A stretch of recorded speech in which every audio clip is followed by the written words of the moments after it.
Greetings! I am Fire Lotus, and welcome back to another live Witches Chat. And yes, you may be hearing the angry coffee pot in the background. It's one of those days. So, if you do not know who I am, hi, I'm Fire Lotus. I've been doing these for about 4 years now.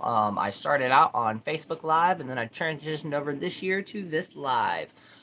In these lives, we primarily center around spirituality and witchcraft and paganism and everything that falls in between.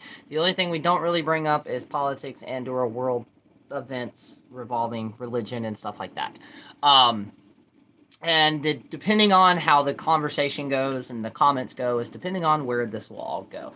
I will be talking about two books today, primarily one, this one right here, and what they are and what's the reason for it.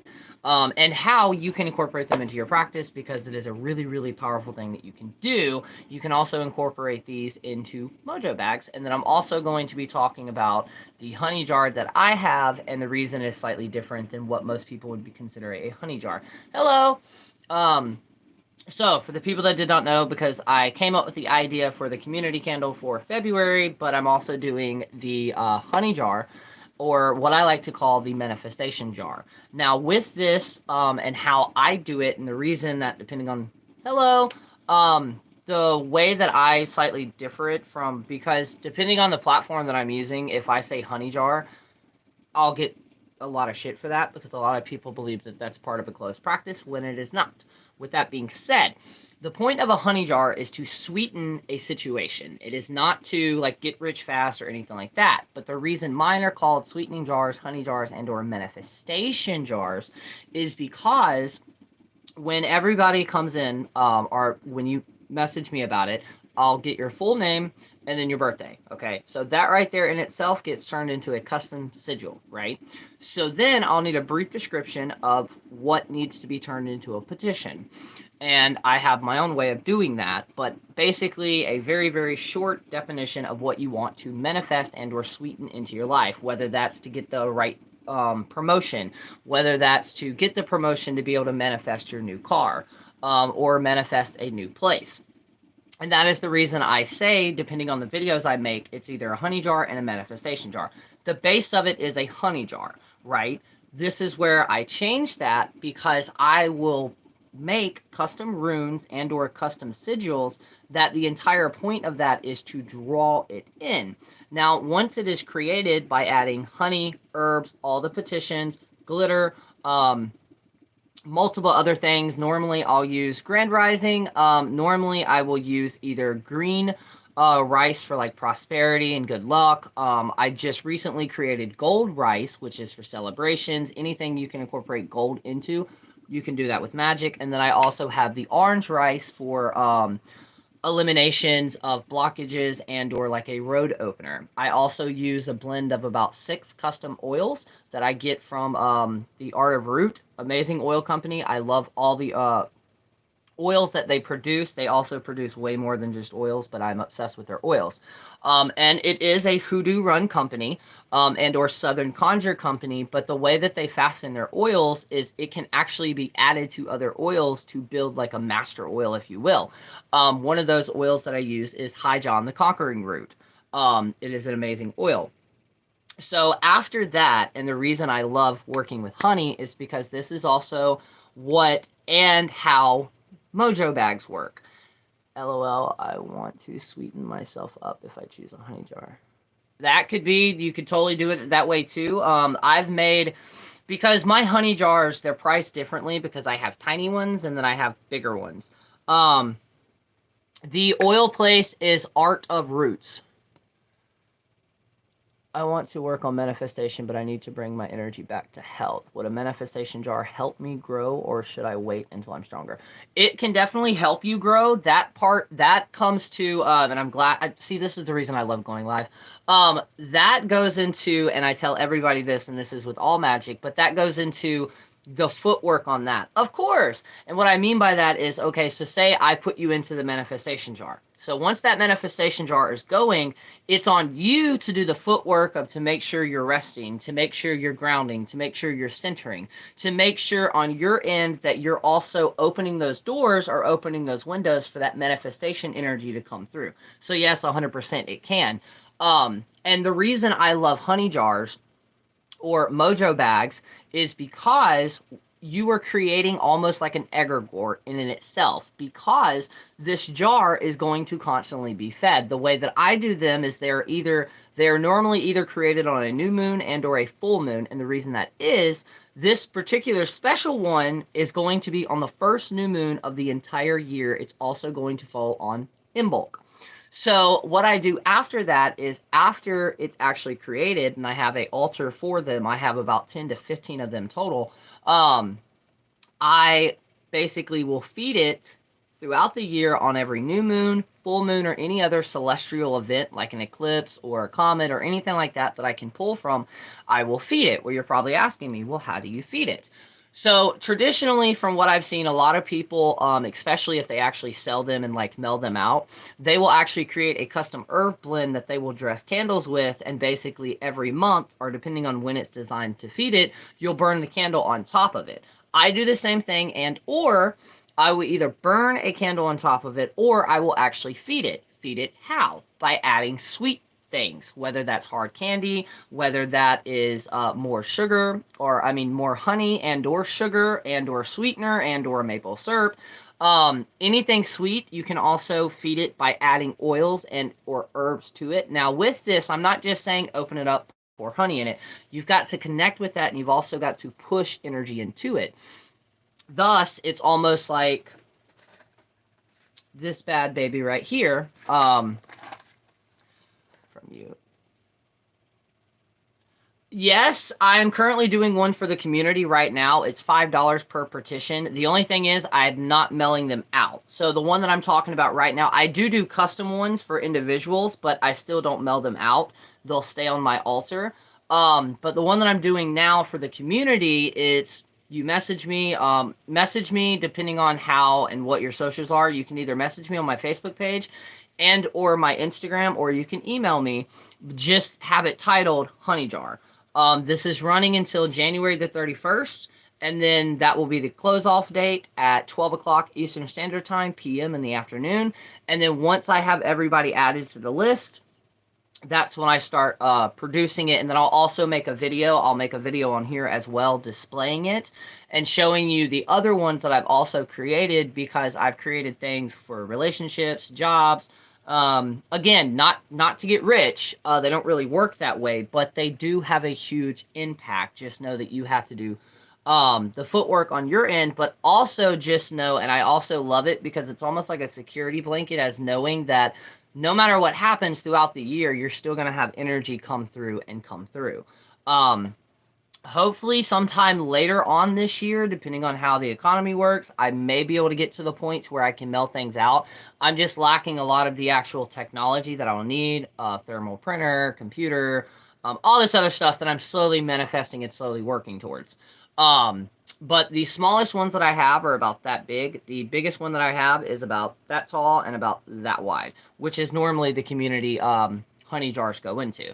And the reason that I have to charge $5, and at some point it even may go up to 10, because honey is expensive on top of everything else going up right now as well.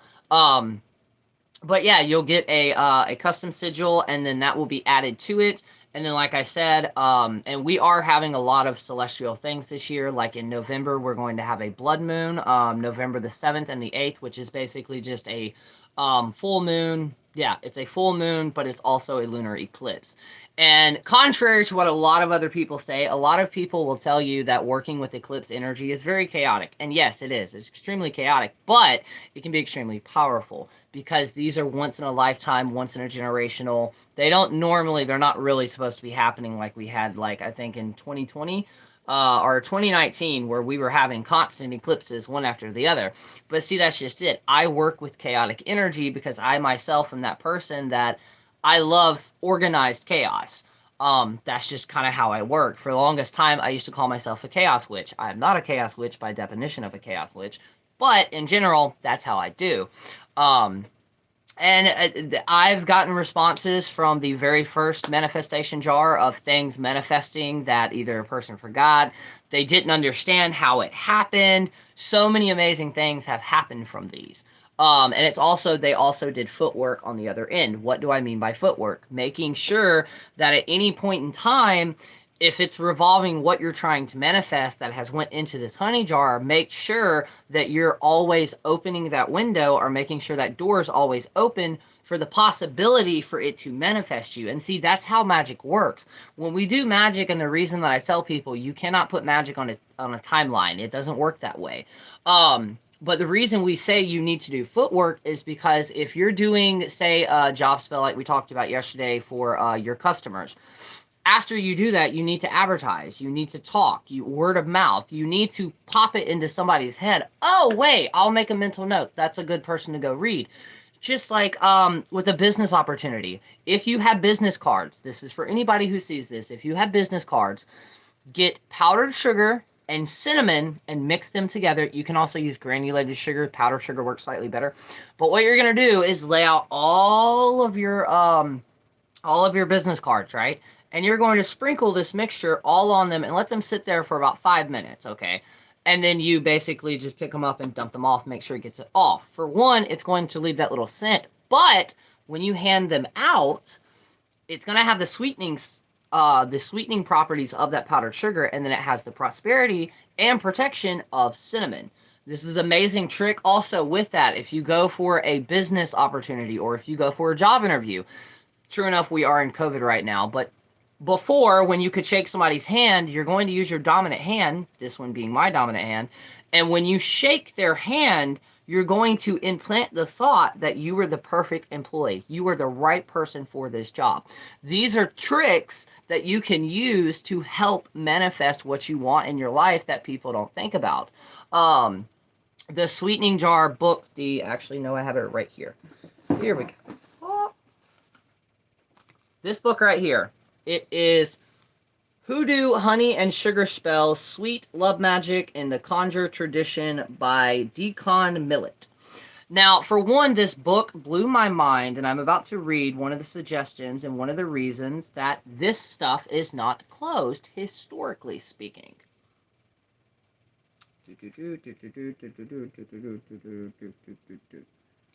Where's it at? Conjure specifically, and one of the reasons I love this book, Conjure specifically, traditionally, yes, because it falls under hoodoo. Southern Conjure, which is something that basically evolved out of Conjure and hoodoo, it can, due to the fact that you got Dutch, Germans, basically any culture that met in New Orleans when it was popping off, basically, because you have Indians who brought spices and teas. You have Native Americans who brought the herbal lore or folklore behind the herbs that they use. So many other things have come together. And then it also talks about Harriet Militant Hate, which is awesome because this person, beginning in 1936, he used a wax cylinder recording device to capture more than 1,600 interviews with black conjure practitioners in Alabama, Arkansas, Florida, Georgia, Illinois, Louisiana, Maryland, Mississippi, North Carolina, South Carolina, Tennessee, and Virginia.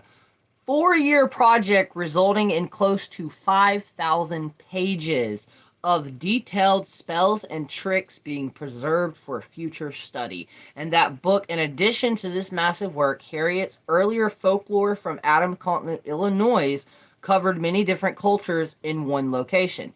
He also conducted interviews in 1970 in Florida as he completed the Hoodoo, Conjuration, Witchcraft, and Root work, which finally saw print in 1970. The following spell collected in Memphis, Tennessee in 1939 from the informant of 1532, a 50-year-old female root worker. And basically a lot of the spells and ingredients that they have in here, they tell you where it's from and the person that it came from. But like, simple thing. Oh, there we go. That's what I was looking for. Here we go. Okay.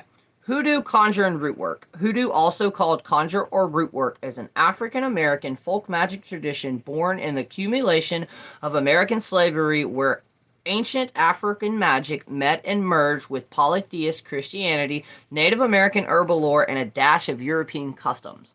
So when they all came together and started sharing their techniques, it slightly made it open. That's one of the reasons you will not hear me say I'm a conjure man, I'm a southern conjure man, and or a root worker. It is also very, very heavy in Appalachia and or the Dutch mountains, the mountain ranges that we have on the East Coast. Um, and then it goes on to what hoodoo is not. Hoodoo is not a religion. It is definitely not voodoo, a West African religion with offshoots in Haiti, Puerto Rico, and Brazil. Hoodoos do not have an inherited rituals. Hoodoo does not carry with the belief of karma and or the threefold law. It is not Wicca or neo-paganism or New Age. Um, but some of the things that you can use in this, I never would have thought about it. They answer questions like, did I mess up? Can I put multiple people in a honey jar? What do I do if the honey is so thick I can't shake it? But what interested me was this right here. This is how you can use sweetening things around your house. For one, they used to use this for mail catalogs. Like back then, in the back of some certain catalogs, they would advertise basically hoodoo and or Florida water. That's actually where Florida water became very, very popular through mail order catalogs. But all right, we got granulated sugar, refined white source rose, ready for a sugar bowl. Brown sugar varies in color, strength, and flavor depending on the amount. We have confectionate sugar, superfine sugar, sugar cubes, sugar packages, loaf sugar, cane syrup, molasses, shunhum syrup, corn syrup, HFC, and honey. And these are all things, a spoonful of sugar, home, a peaceful home and a loving family, and time to honor a reason to begin sweetening work. Court cases, bosses, coworkers, loans, property managers, customers, job interviews, social media, neighbors, children, love, recollination, basically reconnecting with somebody. And they also explain slightly what petitions are. Petitions are basically, let me get a definition of this before I say my definition. Acknowledgement.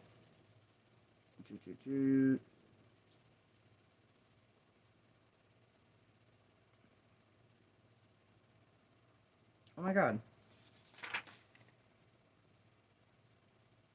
Okay, so it did not give me a definition. But basically, a petition is, and the funny thing is, I used to do this before I even learned what petitions were. A lot of my magic, due to the fact that I do write in chicken scratch, aka, depending on where I'm at mentally, I have really, really sloppy handwriting because my hand will not physically keep up with my mind. I would write what I wanted, basically saying, say I did a prosperity spell where I needed $40, right?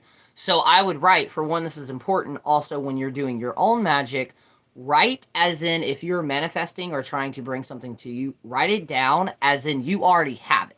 So I would have wrote, I already have made $40. I've already made $40. You write it 4 times down, and then you turn the paper and you write it 4 times over. Now, traditionally, in some traditions, you were not actually supposed to lift the pen from the paper. So you were supposed to do all this as it was connected.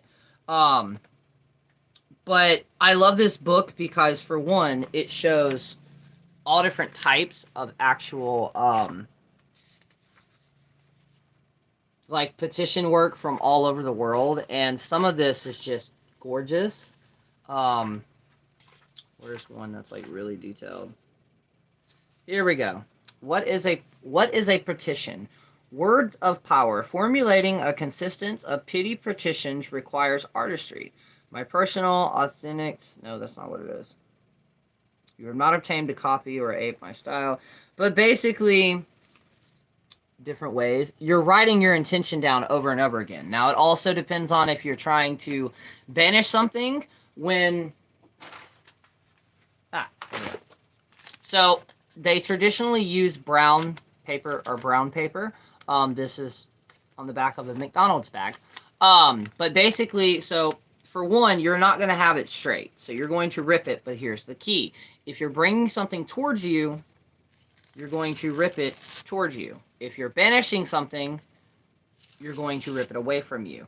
And then depending on the petition, there are certain ways of folding it where, like I said, if you're bringing it to, you're going to fold it towards you, turn it, fold it towards you, banishing, fold it away from you. And that can be extremely, extremely powerful. Like it says on the thing, you can literally put it in your shoe. That also goes into domination magic. But you can put it in your shoe. You can put it on your altar. Another thing, if you're not comfortable with using like honey jars and stuff, it's called a manifestation box.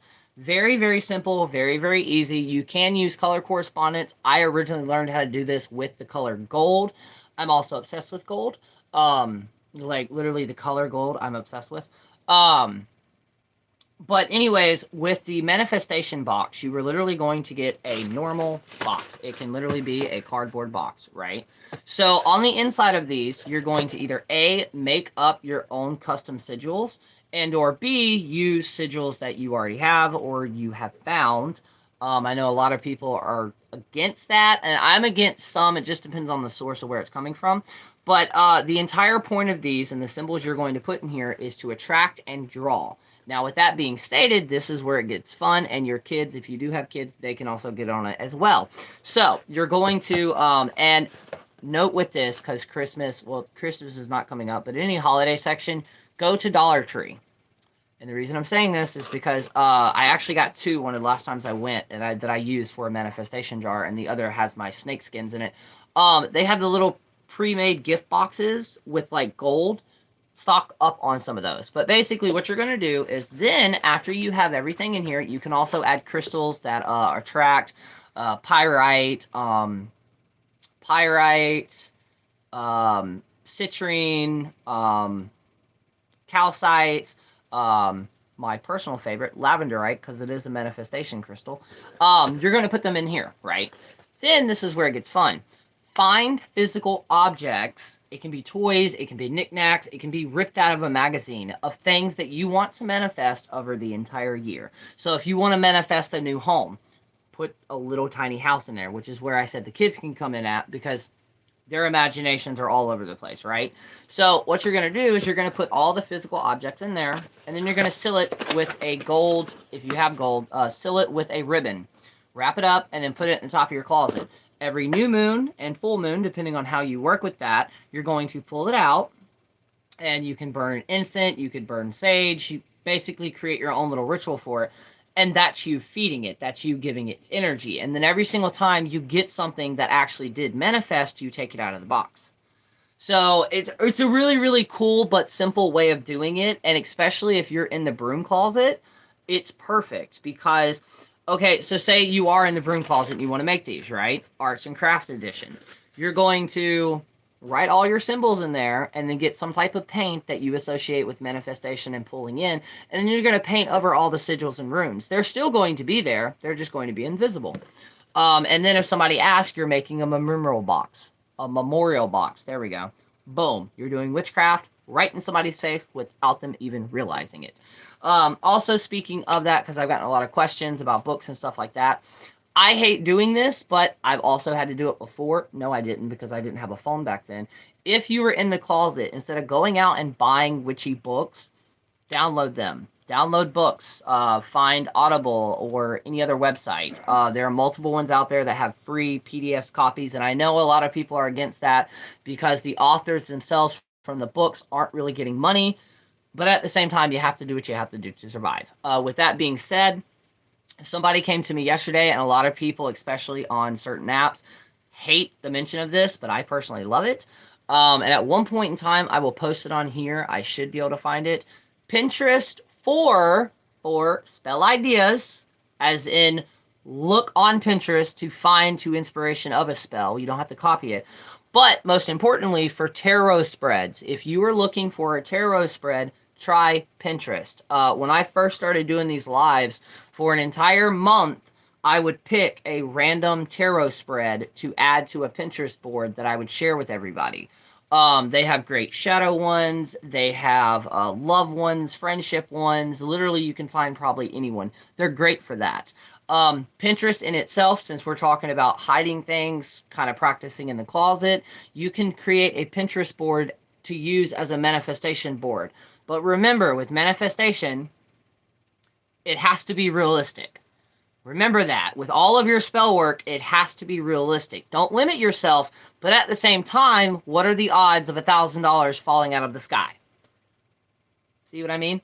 Um, and the reason I say that is because, and there's an actual, it's on YouTube if y'all want to fall down a rabbit hole. It's one of the best documentaries that I found on witchcraft that I love. I'm pretty sure there are multiple other ones out there, but I love this one and I'll stand by it.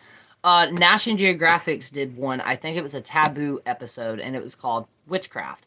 They go to England and talk to a couple of witches over there. One of them I loved because he went through the same thing I did, which was and this also, the newer term would be spiritual debt. So a lot of the times, like, depending on your life, you get to a point where you're kind of asking for a lot to happen. And he realized that nothing was happening at all. He was asking for too much and not doing the work on the other hand. That would be me. I am very behind on giving offerings. You're probably like, what do you mean? In my practice, yes, I myself create magic. Magic comes from with me. But due to the fact that I work with land spirits, some deities, and my ancestors, every single time that they help me in a spell or assist me in a spell, I like to give them an offering. Not because I have to, but because it's my way of saying thank you. Now, you're probably asking, well, what do you offer? It depends on your practice. I have a Dollar General at one point in time. I don't know if they still have them. And I have to get another one because I broke mine. They have cobalt blue, which is that dark blue, wine glasses that are about that big, and they're for $1, right? So I got 2 of them, one for me and one for my ancestors. My partner also did this with the mole cups, the Russian mule cups, the little metal cups that, like, you see a specific Russian drink in. He bought me a set of those, and I also use those. One is on my altar, and then I'll drink out of the other one. You're probably like, why do you do that? It's literally me sharing a cup with my ancestors, whether that is coffee, whether that is water. If you have Florida water, you can also use Florida water as an offering, as in pouring a little bit in their cup. I love doing it. Now, you're probably asking, wait, but I thought cobalt blue was to repel spirits. It can be if you use it in that way. Like, I have a cobalt blue bottle outside for a spirit trap that I use. But the offerings that I do, for one, I am Southern, so if I actually cook biscuits, even if it's from the store or if they're homemade, I will set at least 1 to 2 aside for my ancestors. Certain meals, I will set a couple of it aside, and I don't put it on my inside altar because I have a cat and he'll jump up there and destroy it. I automatically take it outside, and I have a specific place where I work with them. Any leftovers that I have, because, you know, a family that cooks, you'll eventually collect leftovers. I will either A, freeze them to save them for later, and or take them outside, and I have 2 spots that I will say thank you and go back to the land in which you came. With that also being said, one of the reasons that I started, or one of the ways that I started working with the crows in my neighborhood, slowly gaining their trust, bread and peanuts. Bread and non-salty peanuts they love.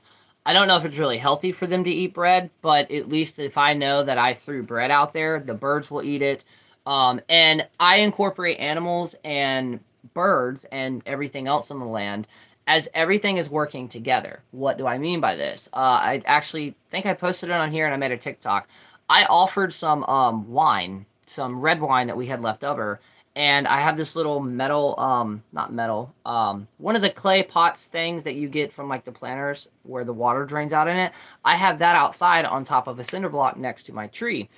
And I had poured it out there as an offering.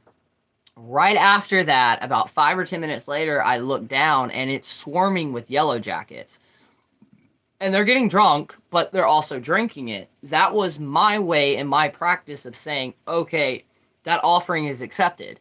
As in nature, because nature, we all know spirits work with nature, as in spirits work with animals and stuff like that to relay signs of her. They accepted it. Have I gotten offers that have literally sat out there and absolutely nothing whatsoever has touched it? Yes. I do have to watch what I put outside food-wise because I do have outside cats, and even though they get fed twice a day, they still would rather have homemade food versus that. So, like raw onions, raw garlic, I'll make sure that they can't get to it. And if you do live in an area like that, because I have a good friend who does live in an area to where they can't just throw food out because of wild animals, bury it. bury it to a certain point. I have an outside altar, so there were a couple of things that I have buried actually in my circle outside. Um, what was it? Actually, one of the last times a mice was killed, I buried it in my circle. And at some point in time, I will probably go out there and try to dig it up so I can work with the bones. Um, but yeah, it's things like this that people we tend to overthink. I do it a lot, like so much. That's one of the reasons I have to do a live is because I'll overthink so much. But these are ways that what I mean is when you start practicing, you will get to a point to where you will do magic every single day without really realizing it. Taking a shower. So many things you can do with that. Tiptoe Chick, love her to death and rest in peace. If you check out one of her profile here on YouTube, she has one that is a shower meditation. In reality, it's just you stepping in the shower. But what you're doing is you're imagining the water changing the colors to the chakras. That way, every time it changes, it's also cleansing your chakras while you're literally cleansing yourself. With that, if you live in areas like I do where you have well water, that's water that is straight from the ground. It's not processed or anything like that. So tap into the natural healing processes of that water in itself. Florida water specifically, it's a cologne. But I just recently learned this. The original batch or the original idea, supposedly it was found in the Florida Fountain of Youth. Um, but you're like, okay, what happens if I want to take a healing bath, but I don't have a bath? I only have a shower. Boil it like a tea. Boil your herbs like a tea. Let it completely cool down. You don't want to scold yourself. And then step in your shower and pour it from head to toe. Now, a lot of people, and I'm one of them, if I do take a herbal cleansing bath and or shower, I will not towel dry. I will not use shampoo. I will not use soap. Obviously, I'll take a bath beforehand. But when taking a spiritual thing, you want that to soak into your body. So remember that, kind of towel dry. Right now, it would not be a good idea because it's cold as shit here in Florida. Just like it is basically everywhere else in the United States. But when the mirror, when you get out of the shower, if you take a hot shower like I do, the mirror is always steamed up. Before wiping that off, write some runes, write some sigils, invoke it into glamour, right? Self-love. That's the journey that I'm on right now in my practice is finding self-love, learning to accept myself and love myself for who I am, but to also bring out that confidence. And I'm two-spirited. Two-spirited is basically male and female aspects in one. With that, and I also believe in multiple lives that I've had, I was female. So I've embraced that, which you'll eventually see how I dress and stuff like that. But what I mean is your perfume, your cologne, your makeup in itself, it's all it can all be glamour. When you add fingernail polish, which I have to add obviously, get a pen or a Sharpie, maybe not a Sharpie, but a pen, write runes on it and then paint over it. They're still there. That energy is still there. With your perfume and stuff, I have a bottle of my nanny's perfume that she used to use. Luckily, it's still being made. So when I empty this bottle, I will be able to go get another one. But I use it. I don't use it a lot, but I'll use it if I need that extra connection or that extra boost of confidence. I will spray it on me. Not to mention, I love a lot of perfumes, especially the floral ones. But these are things. If you dye your hair a lot, glamorize that. Start looking into color correspondences because I've known somebody, my old roommate's grandmother, she was a star reader, as in she made and read stars. And she was extremely gifted at it. And she was also like my grandmother because my grandmother, and if y'all have an elderly person, I'm pretty sure they're the same way. She used to color correspond everything. Like if she wanted to wear pink, everything she was wearing was pink. You can do that, but with every day of the week and incorporate that into your practice. It will also help with your energy. It'll help with your strength. It'll help with your confidence. It can help you bring in money. So many things that it can help with. And it also changes you out of your funk. Which this is funny me saying because I recently dyed my hair black and now I'm wearing all black. A great thing with that, if you want extra protection, wear black. Black absorbs negative energy. So you're definitely going to want to cleanse it afterwards. That's another thing. If you have kids or if you have other family members, test to make sure they're not allergic to it. You don't want an allergic reaction, but add a little bit of Florida water or cleansing spray to your clothes when you're washing them. If you're an arts and craft person, or if you sew, you can sew magic into what you're doing, even if you're using a sewing machine. Basically, come up with a rhyme like, with each stitch I sew, or with each stitch I woven, I, insert happiness, protection. Incorporate color correspondences with the actual fabric, or the string that you're using to sew that. It works amazingly, and it's very, very easy to do. And a lot of people, they think that what makes you a witch is showing altars and burning candles and all this other stuff. It's not just that. Yes, there are very, very advanced magical techniques, but there are also very, very small magical techniques that you can incorporate into your life. If you're going through a funk, the best thing to get out of that funk, if you work, and if you're a routine person like I am, change up your routine. Bring some spontaneous to it. It will definitely help. It may not cure it, but it will definitely help. Um, the next time you're feeling low, or the next time you go grocery shopping, try to find a recipe or something you used to eat with a family member that's no longer here, or a loved one that's no longer here. Recreate that meal, sit down, eat with them, have a conversation. You're having a conversation with your ancestors.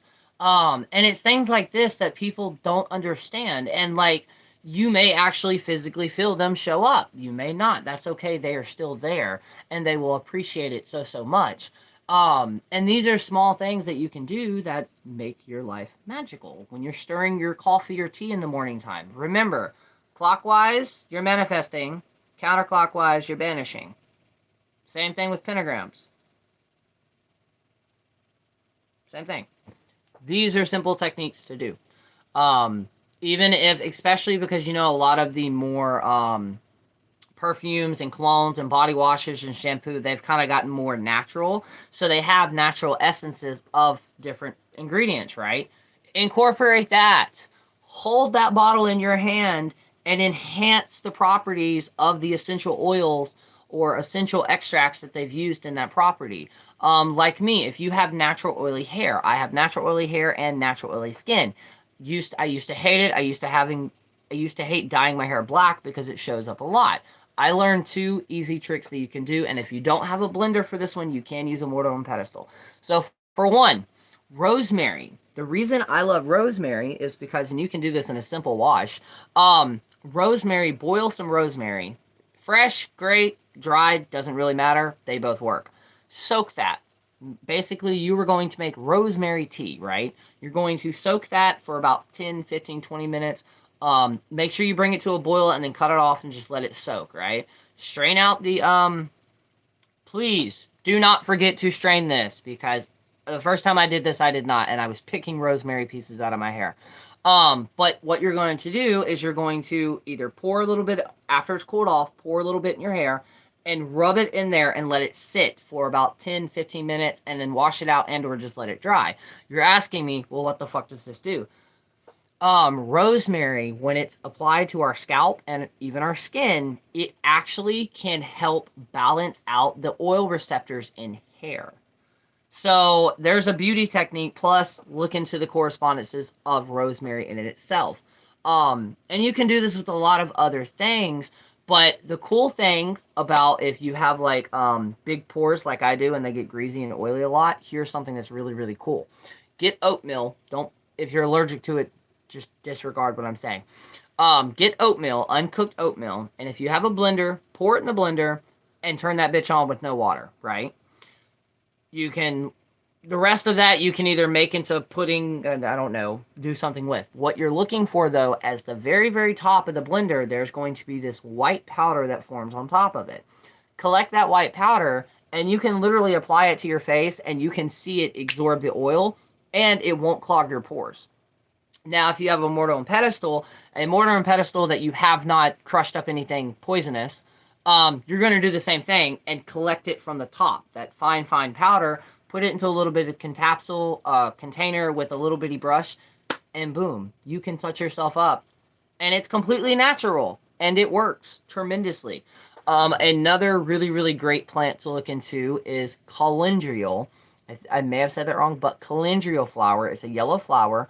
You can get it at Lowe's.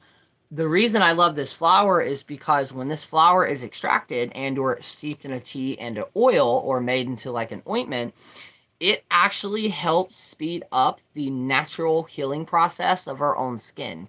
And I have one that is in the same jar for about 10 years, 10, 11 years now. And I will just refresh the flowers and refresh the oil. And I've also added a little bit of lavender in there just for relaxating. But it is a miracle oil. What I mean by that is I have a cat. So I get scratches. I get scratches all the time. Um, I wanted to demonstrate to my partner, and one of the about 2 weeks ago we were playing around, and I threw a bottle, an empty drinking bottle at him, and the top hit him right there. It literally like gave him like a plastic burn, um, and it's on his face. So he kept like scratching it in his sleep, and I was like, "Stop! Let me add this oil to it." He added it, and literally within 2 days, it was completely healed and gone. It can work on scars. I have a lot of them. It does wonders for acne. Just remember, a little bit goes a long way, but it will actually and can help heal up acne because I still get acne, especially when I shave. I'll add a tiny amount to my palm of my hands, rub it in, and just rub it on my face like a moisturizer, and boom, these are things that people don't talk about. But yeah, calendrial is a really, really amazing flower. I have to get oil.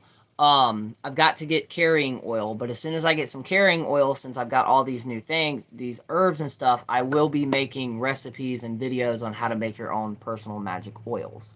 Um, so yeah, but that's going to be it for today. Um, and this one actually is going to be posted. Yesterday's version, I decided to private it because I'm going to try to edit a couple of things. But yeah, the honey jar, if you are interested in the honey and or manifestation jar, message me on my Instagram and or Facebook, or you can email me at firelotusthewitch@gmail.com and just have the header as honey jar, or manifestation jar. Um, but yeah, that's going to do it for today. Like I said, my prices have changed. But in general, if you were interested in any type of custom spell work or anything like that, comment below and or message me on Instagram and or Facebook, and if we're mutuals, on TikTok. Um, but yeah, and then like I said before, we have a Discord, we have a Facebook group, um, my Instagrams, the podcast, this one. And here soon, I will also be doing more book reviews on here, breaking some of the books down. Um, but yeah, until then, thank y'all so much for everybody who has joined in. If you want to send this to somebody afterwards, I encourage it. We're at 300 and I want to say 73 subscribers. So I've almost broke 400 subscribers on this page. I'm super excited. Um, but yeah, that's gonna be it for today. And as always, stay magical. You're always loved. You're extremely powerful. And if y'all ever have any questions, I am always here. So until then, I will talk to y'all later. Peace.